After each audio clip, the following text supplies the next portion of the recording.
کریں, نہیں کرنا نہ کریں. اور افسوس کی بات یہ کہ سپریم ادارہ, سپریم قاضی اگر یہ بات کرے تو نہایت افسوس ہوتا ہے. اگر انصاف کا دروازہ سپریم کورٹ میں نہ کٹکھٹایا جائے, اگر انصاف کے لیے سپریم کورٹ میں نہ جایا جائے تو کس ادارے کے پاس جایا جائے. اور میں نے آپ کو کہا کہ مجھے نہایت افسوس ہے کہ اس طرح کے قاضی, یعنی کہ ایک سپریم قاضی نے اس طرح کی بات کی ہے. اور اس کے بعد جو تھا وہ پاکستان تحریک انصاف کے بانی عمران خان صاحب کے خلاف توہین الیکشن کمیشن کی سماعت ہوتی ہے, اور پاکستان تحریک انصاف کے وکیل شعیب شاہین صاحب نے دلائل دیتے ہوئے کہا ہے کہ لیول پلینگ فیلڈ نہیں مل رہی, نشان بھی چھین لیا گیا. ان کا یہ بھی کہنا تھا کہ توہین کی کارروائی بھی ہمارے خلاف, یہ زیادتی ہے. اور دیکھا جائے تو انہی اداروں کے کندھوں پہ بیٹھ کے ہی تو نواز شریف صاحب نے اقتدار میں بیٹھنا ہے. تو کیا آپ شعیب شاہین صاحب, آپ کیا انہی اداروں سے انصاف کی امید لگا کے بیٹھے ہیں؟ مزید جو تھا وہ شعیب شاہین صاحب کا کہنا تھا کہ سپریم کورٹ کے خلاف پی ڈی ایم جماعتوں نے کیا کچھ نہیں کیا, انہیں تو نہیں بلایا. دوسری کوئی کچھ بھی کہتا رہے, جہاں پہ بات آتی ہے پاکستان تحریک انصاف کی, وہاں پہ آئین بھی یاد آ جاتا ہے, وہاں پہ قانون بھی یاد آ جاتا ہے, وہاں پہ ان کی امپلیمنٹیشن بھی یاد آ جاتی ہے. لیکن کوئی دوسرا تیسرا کچھ بھی کہتا رہے, وہاں پہ ان کی آنکھیں بھی بند ہو جاتی ہیں, وہاں پہ ان کی زبانوں پہ تالے بھی لگ جاتے ہیں, وہاں پہ ان کے کان بھی بند ہو جاتے ہیں. اب مسئلہ یہ کہ یہاں پہ بات پاکستان تحریک انصاف کی ہو رہی ہے, تو یہاں پہ تو آئین قانون ان کی امپلیمنٹیشن بھی یاد آ جاتی ہے. تو جس پر جو تھا وہ رکن الیکشن کمیشن کا کہنا تھا کہ آپ ہمیں گالیاں نکالیں اور ہم کچھ نہ کریں. اور دیکھا جائے تو ماضی میں اگر آپ کو یاد ہوگا کہ کس طرح رہنماؤں نے الیکشن کمیشن کے خلاف زبانیں استعمال کی, کس طرح سپریم کورٹ کے خلاف زبانیں استعمال کی, کس طرح سپریم کورٹ کے ججوں کے خلاف زبانیں استعمال کی, تو کیا ان پر کیس بنائے گئے؟ افسوس کی بات یہ کہ یہاں پہ بات ہو رہی ہے پاکستان تحریک انصاف کی, جس پر جو تھا وہ شعیب شاہین صاحب کا کہنا تھا کہ رحیم یار خان میں 150 لوگوں کے خلاف پرچے کاٹے گئے.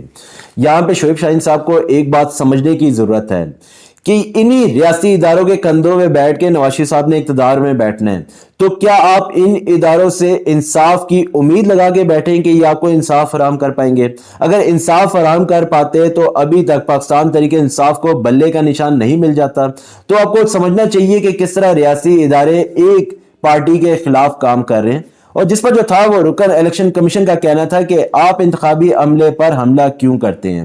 اور افسوس کی بات یہ کہ ماضی میں جو کچھ ہوتا رہا وہاں پہ الیکشن کمیشن نہیں بولا, لیکن یہاں پہ بات آتی ہے پاکستان تحریک انصاف کی تو ان کو حملے بھی یاد آ جاتے ہیں, ان کو زبانیں بھی یاد آ جاتی ہیں, ان کو سارا کچھ یاد آ جاتا ہے.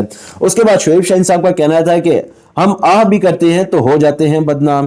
آپ جس پر الیکشن کمیشن کے رکن کا کہنا تھا کہ آپ بندوق سے کرتے ہیں.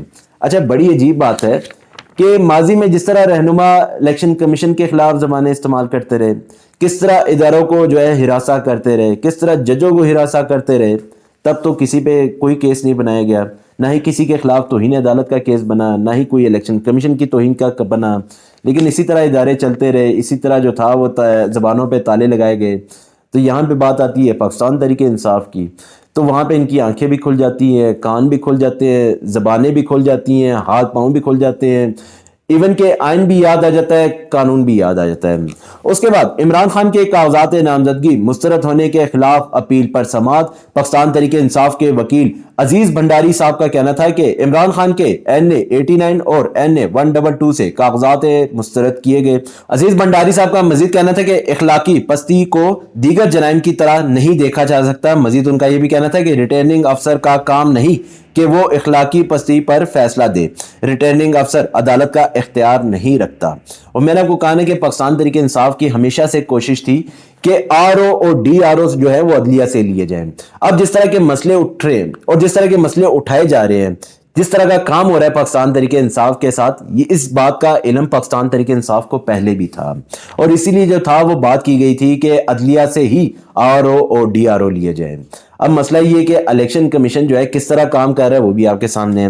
اس کے بعد جو تھا وہ عزیز بھنڈاری صاحب کا مزید کہنا تھا کہ میرے موکل پر اثاثہ جات غیر قانونی طور پر بنانے کا الزام نہیں. ابھی تک تو عدالتیں یہ ثابت نہیں کر پائیں کہ ان کے خلاف مقدمات کس قسم کے ہیں, کس طرح مقدمات کو لمبا کھینچا جا رہا ہے.